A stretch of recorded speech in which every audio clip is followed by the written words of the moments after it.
Homesteading at Kooker. My name is Simber, and I'm glad you joined us today. If this is your first time here, I welcome you.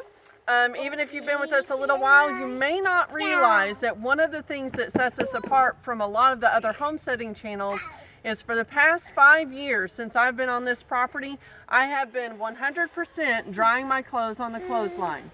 Now I do use a washing machine. However, we do not have a dryer installed, and so for 2 kids now, and our oldest is 3.5, we have been doing clothesline drying, including some cloth diapers for a time with Malachi. So today, one of the things I wanted to discuss was if you are interested in going green, reducing carbon emissions, or even just bringing your electric bill down, and you can do it either 100% of the time or just part of the time, kind of as a hobby thing, and you want to try clothesline drying, I wanted to tell you an important aspect, especially if you're wanting to dress to impress, and that's finger ironing. Now, if you're doing like a soft cotton or a matte jersey that doesn't really wrinkle as much, you don't have to worry about it. And even if you plan on ironing after, I would still recommend finger ironing for certain types of clothing. And that's the cotton for like button-up shirts that if you don't get it straightened out, it's going to be really bad wrinkled. Or even denim like pants, you want to make sure to iron out. Now let me just tell you, this right here is not done to perfection because this is going to be romp around outside clothes. So if you're wanting to just wear it around the house, you probably don't have to worry about it as much. But if you're wanting to wear it to work and you're dressing to impress, then you probably will want to spend the extra time to do this on some of your items. And essentially what you're wanting to do is you want to stretch the fabric to get the clothing fibers going in the direction or stretched in the direction that you want them to be. So you essentially, with like a button down shirt, what, mister? Oh, what's this?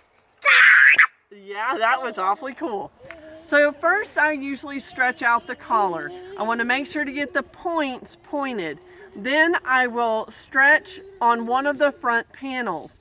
Then I will take my fingers, and I can do it like in a scissor motion or just use my index finger and my thumb.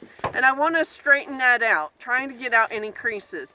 This is important with clothesline drying because unlike using a dryer, whatever way or shape the clothing is whenever you put it on the line is how it's going to dry, and it's going to dry crisply. If you ever have hung out towels on a clothesline, you know that those fibers are kind of rough and scratchy because drying on the clothesline makes fabrics crisp. So I'm, as you can see, just working my way around the clothing, basically stretching out. And then on the armholes, I will do the same thing. Basically like ironing on an ironing board.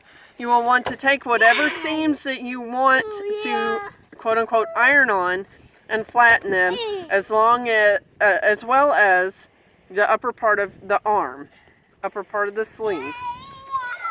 And you're just following those seams, again, basically doing what you do on an ironing board, but you're doing it with your hands. Now again, it's not going to be 100% effective like an ironing board or a steamer because you're just you're not setting heat to it. The heat will come from the sun if you're drying clothes in the summer, but it still won't be quite to the same level as ironing.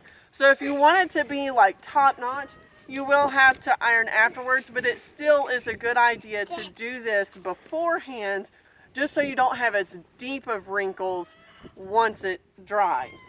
And then you can hang your clothes on the clothesline. Oftentimes I'll do it this way, or lately we've been doing these kind of shirts this way. It's really up to your preference. Mainly the reason we do it this way is it makes it quicker and easier to pull off the clothesline. And we've been washing a lot of clothes lately, so that's been a time saver. And as you can see, whenever I put on my pins, I like to put them either on the inside of the clothing or on the back of the clothing because you will have little marks made by the impression that the clothespins make. So once again, I got another article of clothing here. It's a dress. I know I'm doing this on kids' clothes, but it applies for adult clothes as well. Come on, and I'm just making sure to get all the detailing pressed down. Malachi, please be patient. Pressing down the detailing, making sure the straps are nice and flat, and then I stretch down. Most of the time, the most important areas to get are going to be those details and the hem, because the hem in the washing machine likes to flip up. And when you're doing drying in the dryer, a lot of times that's not as big of a deal, because in all the tumbling and moving around, it kind of works itself out, but not so much on the clothesline. And then for this one, because we're hanging in the winter time, I'm not going to hang it from the bottom. I want the dress to have as much airflow on as much of the fabric as possible. So I am going to clothespin on the shoulder straps. Alrighty.